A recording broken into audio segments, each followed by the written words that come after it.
देरे नाय ना।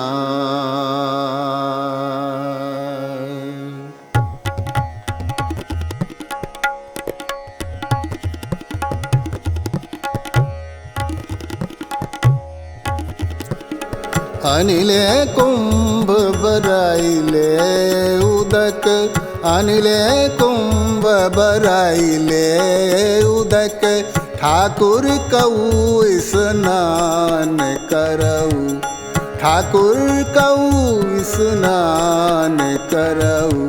42 लाख जी जल मही होते, 42 लाख जी जल मही होते, बिठलू बेला काय करऊ, बिठलू बेला काय करऊ। अनिले कुंभ बराइले उदक, अनिले कुंभ बराइले उदक, ठाकुर कऊ स्नान करऊ। नामदेव जी के इस अभंग का शाब्दिक अर्थ तो बड़ा ही साधारण है, लेकिन आध्यात्मिक तौर पर देखें तो इसमें बड़ा गूढ़ अर्थ छिपा हुआ है। सब जीवों में परमात्मा का वास है।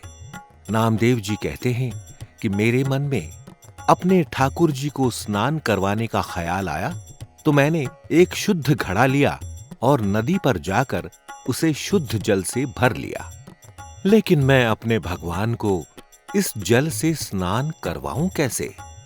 इस जल में मौजूद 82 लाख सूक्ष्म और अति सूक्ष्म जीव पहले ही इस जल से स्नान कर चुके हैं।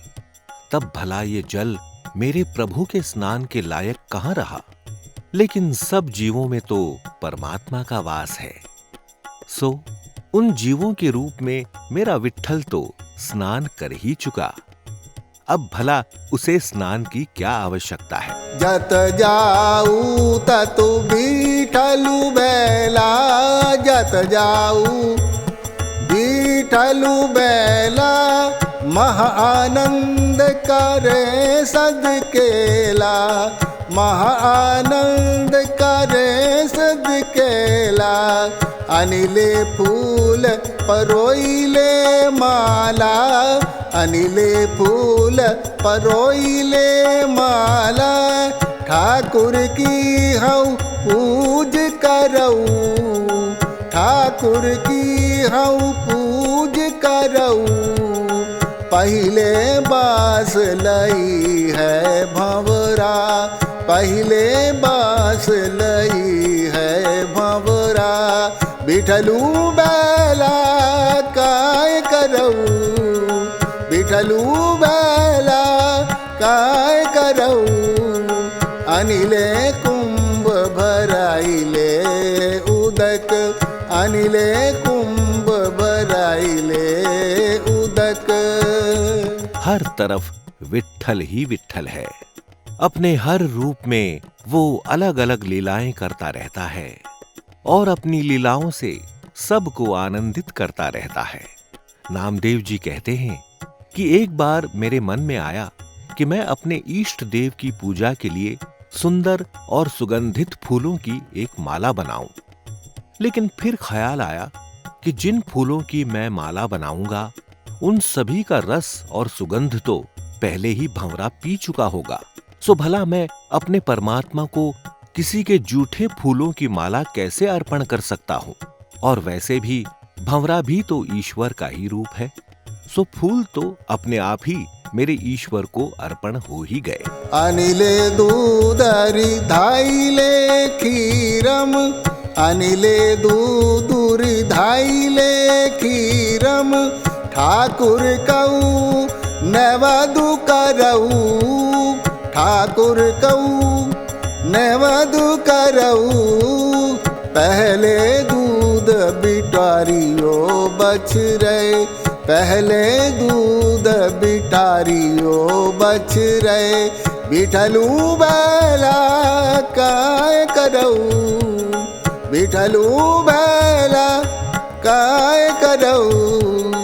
अनिले कुंभ बराइले उदक। नामदेव जी कहते हैं कि एक बार उनकी इच्छा हुई कि वे गाय के दूध की खीर बनाकर विट्ठल को अर्पण करें। लेकिन फिर उन्होंने सोचा कि उनके गाय का दूध निकालने से पहले तो गाय का बछड़ा उसका दूध पी रहा था, सो गाय का दूध तो जूठा हो गया। अब बछड़े के जूठे दूध की खीर भला कैसे भगवान को खिलाई जा सकती है? लेकिन बछड़ा भी तो उस परमात्मा का ही रूप है। दूध का प्रसाद तो उसने अपने आप ही ग्रहण कर लिया, लिहाजा अब विट्ठल को खीर की क्या जरूरत है? इभय बिटलू उभय बिटलू, बिठल बिनु संसारु नहीं, बिठल बिनु संसारु नहीं। थान थनंतरी नामा प्रणवय, पूरी रहियो तू सरब मही, पूरी रहियो तू सरब मही। अनिले कुंभ बराइले उदक। विट्ठल तो किसी न किसी रूप में हर जगह उपस्थित है, लिहाजा इंसान को मंदिर में जाकर पूजा करने या प्रसाद चढ़ाने की कोई आवश्यकता नहीं है। अगर इंसान अपने आसपास के लोगों को, जीव जंतुओं और पेड़ पौधों को प्रसन्न रखे, उनका ख्याल रखे, तो वो भी ईश्वर की पूजा ही मानी जाएगी। अनिले कुंभ बराइले उदक, अनिले कुंभ बराइले उदक, अनिले कुंभ बराइले